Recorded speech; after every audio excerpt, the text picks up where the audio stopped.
بسم اللہ الرحمن الرحیم۔ میں لاہور میں ایک امیر عورت کے گھر میں کام کرتا تھا۔ وہ بہت خوبصورت اور اچھی مالکن تھیں۔ وہ میرا بہت خیال رکھتی تھی، بلکہ اپنے تمام نوکروں کا بہت زیادہ خیال رکھتی تھی۔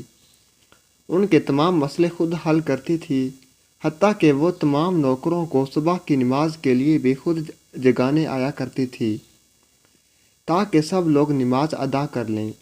اس کے علاوہ ہم سب لوگ ساتھ بیٹھ کر کھانا کھاتے ایک دسترخوان پر۔ اس نے کبھی بھی نوکروں کے ساتھ برا سلوک نہیں کیا تھا، بلکہ وہ میرے ساتھ تو بہت زیادہ اچھا سلوک کرتی تھی۔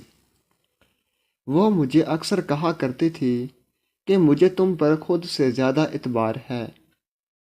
میں بہت حیران ہوتا کہ آخر میری مالکن مجھ پر اتنا اعتبار کیسے کرتی ہے۔ لیکن ایک ایسا راز جو مجھے بہت زیادہ تنگ کر رہا تھا، جس کی وجہ سے میں بہت زیادہ پریشان تھا، وہ یہ تھا کہ جب بھی میری مالکن مجھے صبح نماز کے لیے جگانے آتی تو اس وقت مجھ پر غسل واجب ہو جاتا تھا۔ اس بات کی وجہ سے میں بہت زیادہ پریشان رہنے لگا تھا کہ آخر کون سی وجہ ہے جس کی وجہ سے مجھے ہر روزانہ غسل کی ضرورت پڑتی ہے۔ میں نے کئی بار کوشش کی یہ معلوم کرنے کی کہ آخر کون سی وجہ ہے جس کی وجہ سے مجھے ہر روزانہ غسل کی ضرورت پڑتی ہے۔ میں نے بہت کوشش کی کہ کیا وجہ ہو سکتی ہے کہ ہر روزانہ مجھ پر غسل واجب ہو جاتا ہے۔ میں جب اپنی مالکن سے چھٹی لے کر گھر گیا تو گاؤں میں میرا ایک دوست تھا۔ میں نے اسے سارا واقعہ سنایا تو وہ کہنے لگا، میرے بھائی، یہ مسئلہ صرف تمہارے ساتھ نہیں بلکہ اور لوگوں کے ساتھ بھی ہوتا ہے، کیونکہ یہ جو بڑے شہروں کی عورتیں ہوتی ہیں ان کے خاوند تو ان کو لفٹ نہیں کراتے، وہ کسی اور کے ساتھ ہوتے ہیں اور ان کی بیویاں کسی اور کے ساتھ۔ اور ویسے بھی میں نے بہت سے ایسے واقعات سنے ہیں جس میں مالکن اپنے نوکروں کے ساتھ چکر چلاتی ہیں۔ میں نے اسے کہا کہ میری مالکن بہت نیک عورت ہے، وہ بہت خدا ترس ہے، بلکہ وہ تو ہمیں دین کے بارے میں سمجھاتی ہے، ہمیں 5 وقت نماز ادا کرنے کو کہتی ہے، اور اس کے علاوہ بہت زیادہ عبادت کرتی ہے۔ وہ ہنسنے لگا اور کہنے لگا، میرے بھائی، یہ سب اس کی چال ہے، کیونکہ وہ اپنا کام بھی کر لیتی ہے اور کسی کو پتہ بھی نہیں لگنے دیتی۔ دنیا کی نظر میں وہ نیک سیرت ہی رہتی ہے، لیکن میرے دماغ میں عجیب و غریب خیالات آ رہے تھے۔ میں یہ بھی یقین نہیں کر سکتا تھا کہ میری مالکن ایک بری عورت ہے، لیکن ہر رات روزانہ یہ مسئلہ بن رہا تھا، اس لیے میں بہت زیادہ پریشان تھا۔ میں نے کہا، میرے دوست، میں نے تجھے اس لیے بلایا ہے کہ تم کوئی مجھے پلان بتاؤ، نہ کہ مجھے کہانیاں سناؤ۔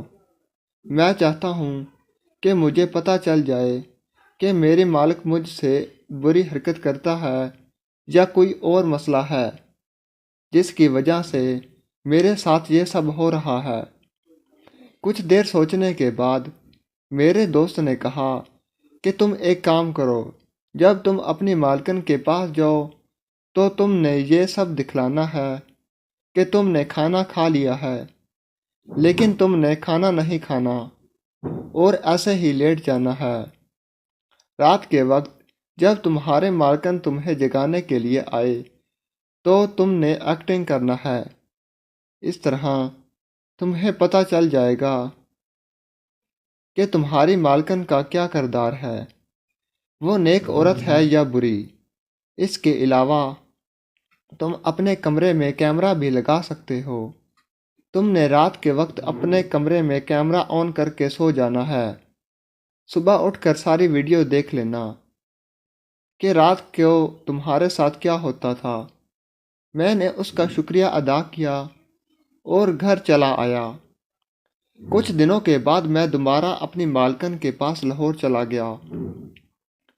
تقریباً رات کے وقت میں اپنی مالکن کے گھر میں پہنچا، اس لیے میں کسی کو بتائے بغیر اپنے کمرے میں چلا گیا اور سو گیا۔ اگلے دن میں نے سب کو بتایا کہ میں دوبارہ کام پر آ گیا ہوں۔ میری مالکن بھی میرے ساتھ مل کر بہت خوش ہوئی اور کہنے لگی، تمہارا بہت بہت شکریہ، جلدی آ گئے ہو، ورنہ میں اتنے کام نہیں کر سکتی۔ میں اپنی مالکن کی بات سن کر سوچنے لگا کہ میری بیوی بھی ہے، میرے بچے بھی، پھر میں مالکن میرے ساتھ ایسا کیوں کرتی ہے؟ اور اس کے علاوہ کوئی اتنا خوبصورت بھی نہیں ہوں جس پر اتنی امیر عورت کا دل آ جائے، اور اس کے علاوہ مجھ پر صرف میری بیوی کا حق ہے، اور میں کسی کو اس کا حق چھیننے نہیں دوں گا۔ شام ہوئی تو میں نے اپنے دوست کے پلان پر عمل کیا، سب کو یہ بتایا کہ میں نے کھانا کھا لیا ہے، لیکن اصل میں نہیں کھایا تھا، بلکہ بازار سے کچھ کھانا لے کر کھا لیا تھا۔ شام کو میں اپنے کمرے میں چلا گیا اور سونے کی ایکٹنگ کرنے لگا۔ صبح کے تقریباً 4 بجے میری مالکن میرے کمرے میں آئی تو میرے کمرے میں خوشبو ہی خوشبو پھیل گئی، کیونکہ وہ بہت مہنگی خوشبو استعمال کرتی تھی۔ مجھے اندازہ ہو گیا تھا کہ میری مالکن کمرے میں داخل ہو گئی ہے۔ وہ فوراً میرے کپڑوں کے بیگ کی طرف گئی، اس کو کھولا اور پھر بند کر دیا۔ میرے ذہن میں عجیب و غریب خیالات آ رہے تھے کہ آخر میری مالکن نے میرا بیگ کیوں کھولا ہے اور فوراً ہی بند کر دیا؟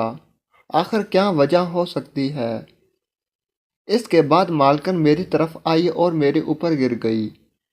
میں فوراً اٹھ کھڑا ہوا اور مالکن کی خوب خبر لی۔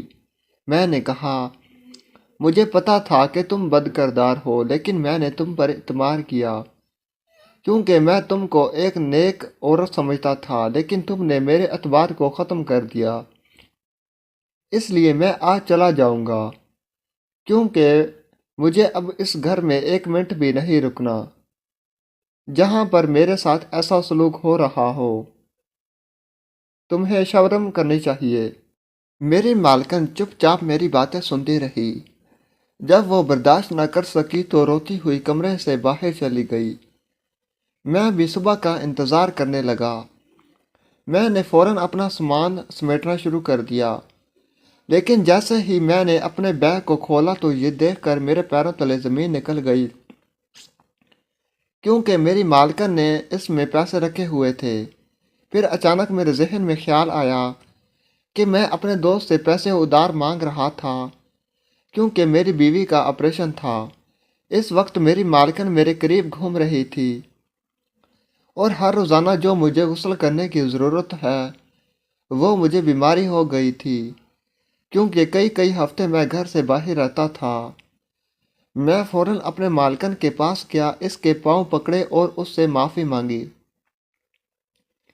وہ کہنے لگی، اس رات میرا پاؤں پھسل گیا تھا اور میں آپ کے اوپر گر پڑی، میرے پاؤں پر بھی زخم آ گیا ہے، لیکن میں تم کو معاف کرتی ہوں۔ میں بہت خوش ہوا کیونکہ میرا سارا وہم ختم ہو چکا تھا اور میں نے اپنی بیوی کا بھی آپریشن کروا لیا، میرے سارے مسئلے حل ہو چکے تھے۔ ویڈیو اچھی لگی تو چینل کو لائک کریں، سبسکرائب کریں، شیئر کریں، گھنٹی کے نشان پر کلک کرنا مت بھولیں تاکہ ہماری ہر ویڈیو آپ کے پاس بآسانی پہنچ سکے اور ہماری حوصلہ افزائی ہو سکے۔ کمنٹ ایکشن میں اپنی رائے کا اظہار ضرور کریں۔ شکریہ۔